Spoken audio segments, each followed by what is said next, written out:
Hello, everyone. I hope everybody's feeling good and looking good. Cause shit, I know I am. My name is Grateful Queen, and welcome to my channel. Today, I want to talk about the job search reality. Um, Me personally, I have gone through it, and I have felt the frustration and the weight of, well, these bills got to get paid, and income isn't meeting what these bills are looking like. So I wanted to go ahead and dive a little deeper and talk about a few points. So, currently, if you are in the job search reality or looking for a job, you understand that it's not just about sending out emails, sending out resumes, and applying for jobs. It is endless and hours of interviews, ghosting from recruiters or lack of notification and communication about the role, drawn out interviews, weeks and weeks of onboarding, and all of that for companies to still be laying off so many people and not guaranteeing longevity and expecting workers to do more for less. So let's break it down. The process isn't just to find a job and get a job. That it's bigger than that because you need to do the search, which is filtering what your skills are through hundreds of postings, tailoring your resume, writing cover letters for each individual um, job that you're applying for, the application. So you're fighting up against AI. Yes, you want to utilize it in order to enhance what you already have, but also there are so many other screeners trying to get in there. So even, I'm going to school right now. There's a lot of like a disclaimer, like, hey, we're going to make sure that we're running your resume through AI just to make sure that it aligns. Or in the collegiate or scholastic setting, it's just like, we're going to run it through AI to make sure your ass is not cheating, Now, we talked about the search, we talk about the applications, but the waiting game, hearing crickets from employers, weeks, or getting those auto rejection emails. Personally, I went on this interview and it went excellent. It went great. It got all the way to the end. And then they typically ask you, hey, do you have any questions for us? And of course, yes, I do. And then I ask, what are some of the ideal characteristics that you look for in someone in this position? What do the first 30 days look like? What does onboarding look like for this position? And that's when they told me, hey, we're still going to be having interviews until the end of the month. That's completely understandable. But and then proceeded to say that it may take 1 to 2 months. So as you can understand, when you are, whether it be in dire need or you're just looking forward to this position, for someone to say, hey, be on standby for 2 months, it's difficult because even if you're just doing job search, of course, you still want to apply for jobs, still want to interview, still want to progress in that space. But say if you got other things going on, whether it be, college or you're doing other things with your time, that's something else that could anchor you instead of just being in this 2-month waiting game limbo. The interviews, most of the time these days, if it's for a career, it is anywhere from 3 to 5 interviews. You have the phone screening, then you have the manager, then you have the team, then you have the executives, then you have, depending on what the organization kind of structure looks like, but still, plus take home assignments, personality tests, background checks.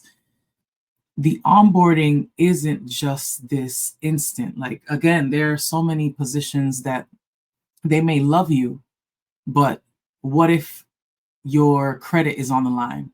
What if your driving record is on the line?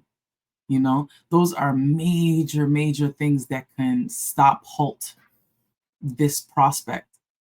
And then the offer and onboarding, that's weeks of paperwork, training, and sometimes it's unclear expectations. I've been in a position at an organization, I won't say the name, where it was just assumed that you are not just to do your job, not just to go above and beyond, but to know the unspoken rules. And it's just like, nah, I'm literal. Tell me what you need. And if it is not in my job description, we should have a discussion about that, and I think that that's a huge thing, that space and feeling like you can communicate, because often, a lot of the times, as an employee, you feel like you don't have as much power to have these outward discussions of like, no, that shit is my time. I don't want to be here past 9 o'clock. I'm only supposed to be here until 7:30. Why am I here at 9:30? What? No overtime? Shit.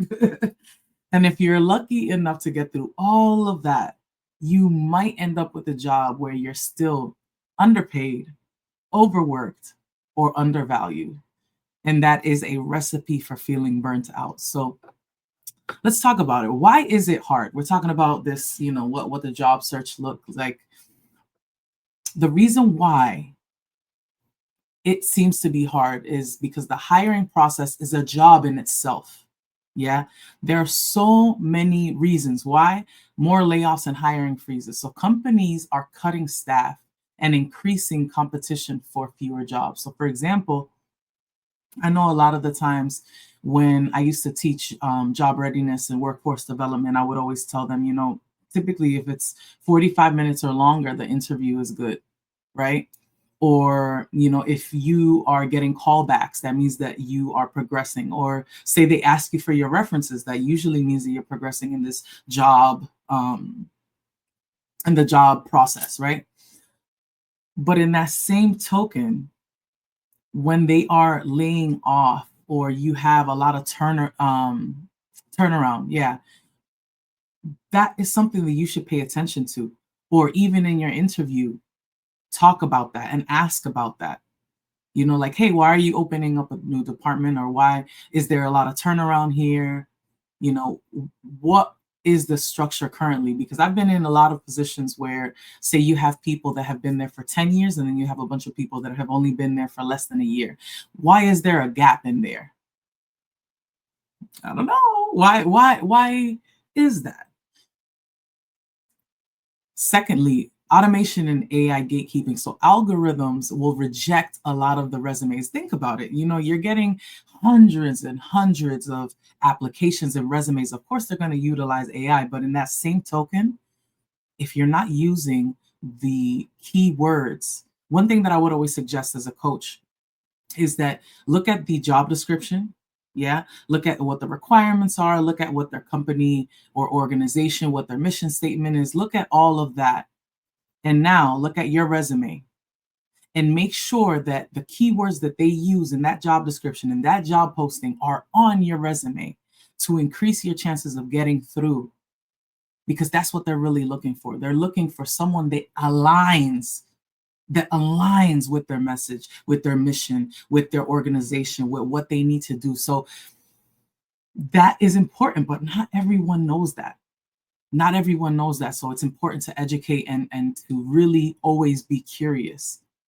Longer hiring timeline. So as I just mentioned earlier, a position, yes, you could get hired immediately, but many, many, many, many times that onboarding process is not a simple thing. It's a one interview, two interview. And again, that may be spaced out a week, 2 weeks, 3 weeks, a month.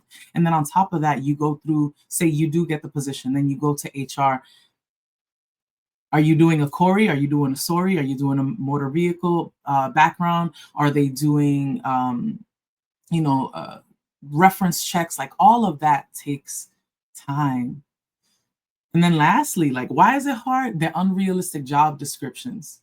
Entry-level jobs are asking for 5 years of experience, masters, 24/7 availability. Now, I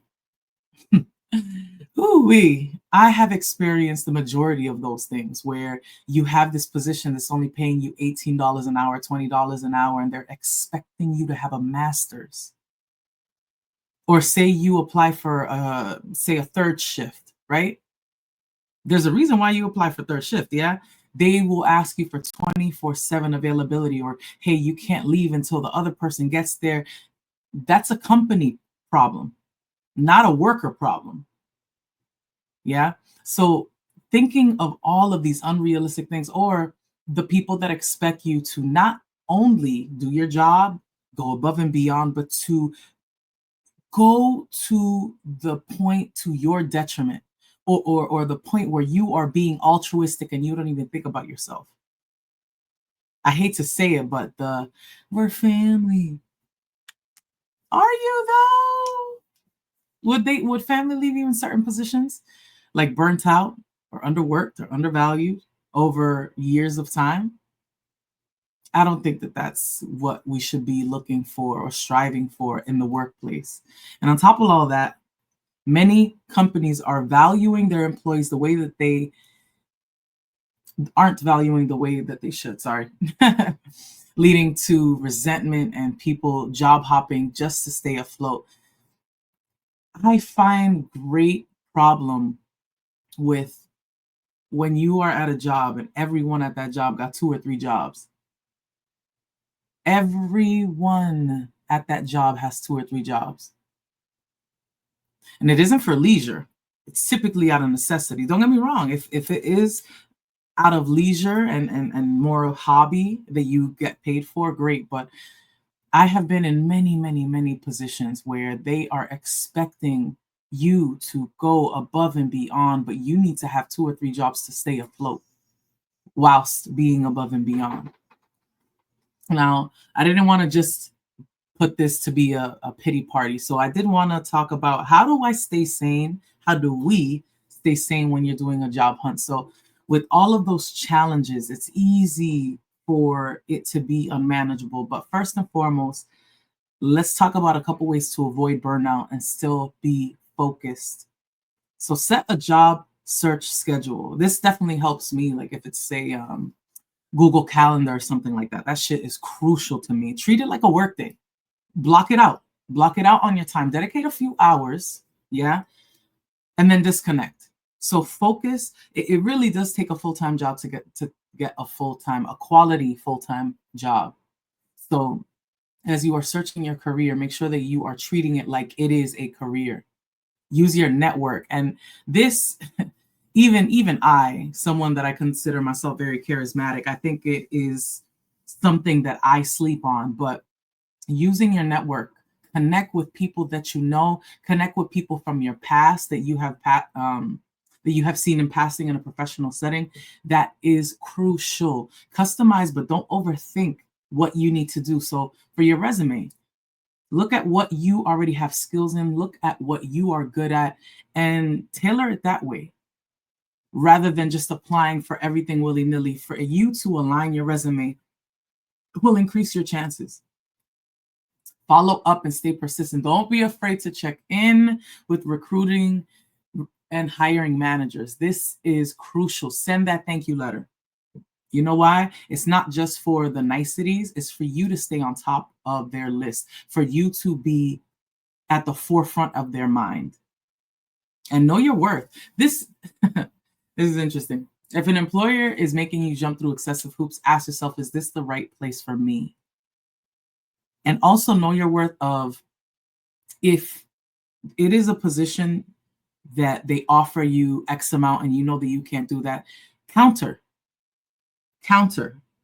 The worst thing they could say is no, and you're still at the position that you were before. But I think that it's very important to know your worth and to understand what value you bring in order for you to get compensated for that value and that skill set that they are looking for. And then just a couple final thoughts, like, to be optimistic, it's hard to do it all the time.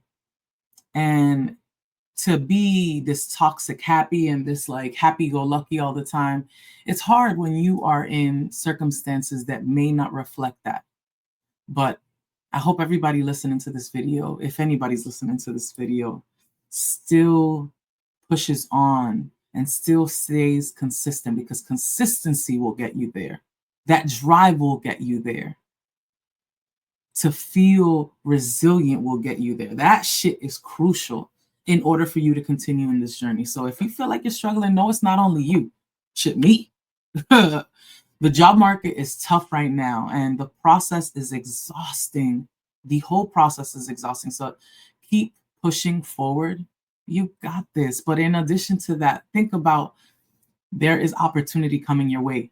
If you apply yourself, opportunity is coming your way. And if an employer doesn't value your time, they probably won't value you as an employee either. So, even if you go on an interview and they're late, and they should value your time, you should be interviewing them. It should be an exchange, even in these moments of interviews.